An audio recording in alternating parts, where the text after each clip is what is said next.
quite a few friends who earn way over £40,000, but they end up being broke because they're not managing their money very well.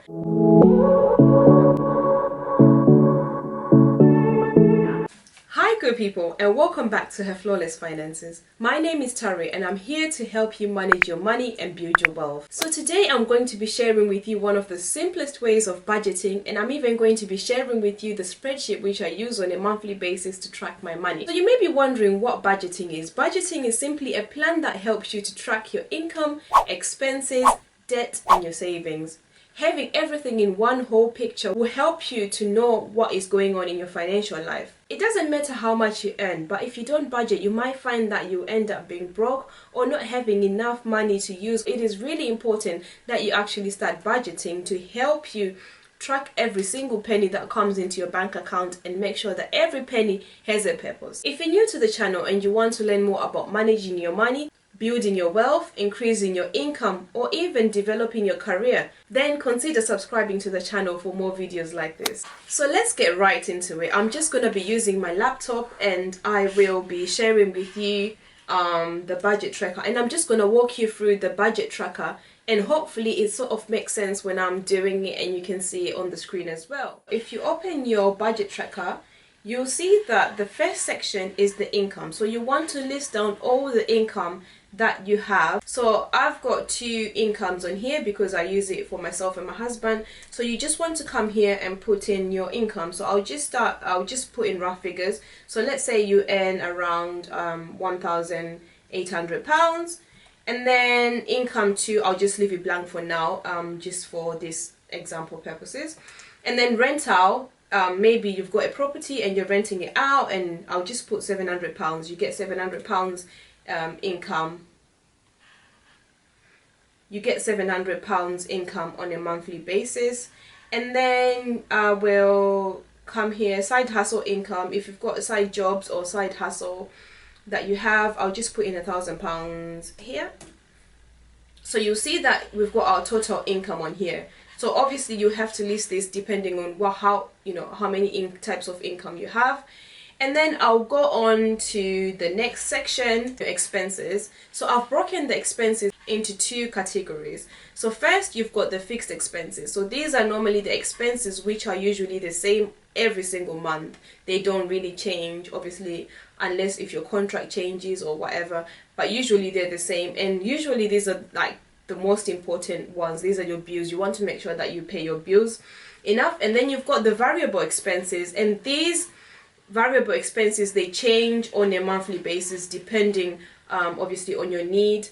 These are the expenses which you can play around with just to make sure that they're affordable. So I will come here and say, let's say our rent is £1,000,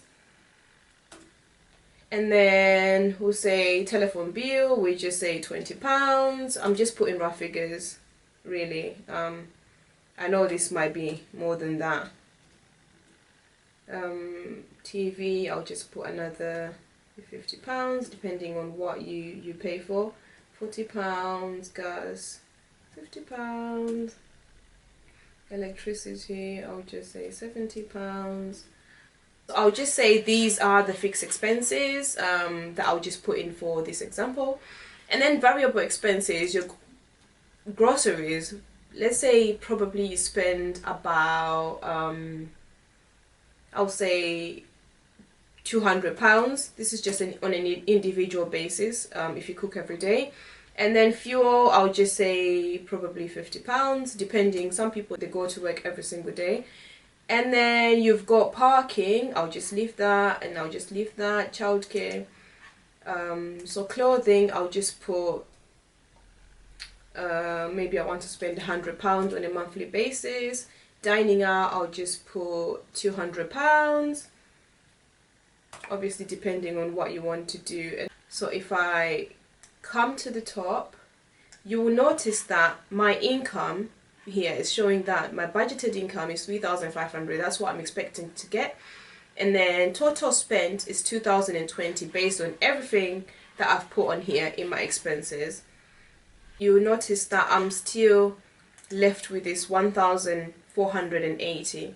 So we want to split that 1,480 to make sure that we split it into these two different sections. So maybe I might want to put a self-care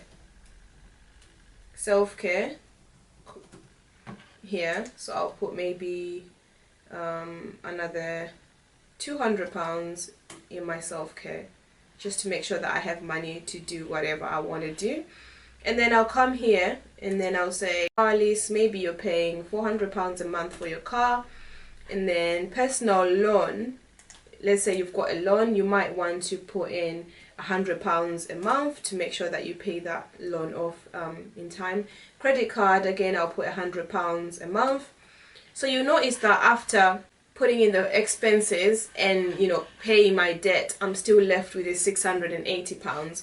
Then I want to come here and split it into my savings and investments. So we'll come here and put in the gift section, maybe we'll put in £50 a month. So this is a monthly budget, by the way. So we want to save £50 per month for gifts.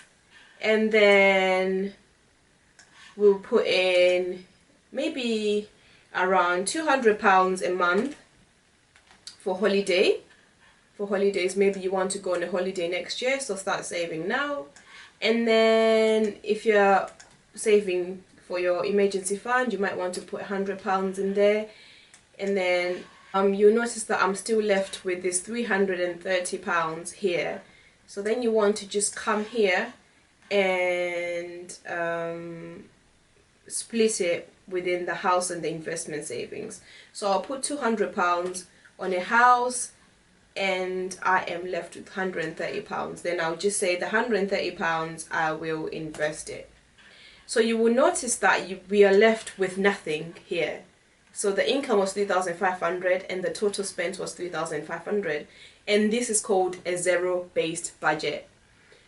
So with the zero-based budget, it means that every single penny has a purpose. So every money that comes in, we are using it, we're allocating to a specific category. So we've allocated to our expenses, we've allocated to our debt payments, and then we've also allocated to our savings and your investments. So you see that when you have everything in one picture, I'll just reduce it so that you can have you see it all. So you can see that when you have everything in one picture, it helps you to understand your money. It helps you to know what you're doing with your money, why you're ending up with no money. And also, once you've budgeted, you want to then come in and put in the actuals. So every month when you get paid and you've spent, you want to then come here and start putting the actuals. This then will show you how much you've earned, how much you've spent, and how much you've left over. Now you notice that I've just populated the actual figures to be exactly the same as the budget. So what you want to do is at the end of each month, you want to then come into your budget and update it with the actuals. So we've budgeted that we're going to spend a certain amount, but then now you want to then come in and say, yeah, I've spent this amount, or I've spent more, I've spent less. Then this will help you to see how you're doing on a monthly basis. So first of all, I'll just adjust the grocery and say maybe we spent more than we budgeted. I'll put £400 here. You will notice that this bit here, if your leftover is a negative amount, it means that you've spent more than your income in that month. That's what will show us whether you're actually living within your means or whether you're overspending. So you always want to make sure you live within your means. So the whole point of you budgeting is just to make sure that you're on track. You're not putting yourself into extra debt. You're not overspending what you have. You'll see that here I've put an emergency fund. So this emergency fund is money that you will use in an emergency. So let's say that you've been made redundant and you're still looking for a job for a few months. This is the money that you will use to cover your bills. Or let's say maybe your washing machine or your dishwasher or your fridge stops working.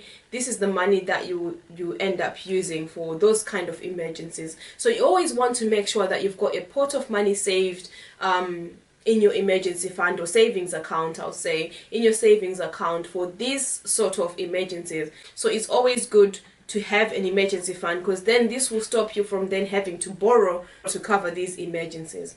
I hope that going through this budget has made you feel much better, and hopefully you'll be able to do this by yourself and start saving. The most important thing about budgeting is starting. You'll find that once you've started, it becomes much more easier to do it on a monthly basis, and it's important that you stay consistent, and you'll start to notice that you've got control over your money. You start not to worry, you're not stressed, because everything is just working out for you. I hope you find this video useful. If you've liked this video, don't forget to like, comment and share with your friends and family. Also, don't forget to click the subscribe button and also turn on the notification bell to make sure that every time I post a video you get a notification. Thanks so much for watching.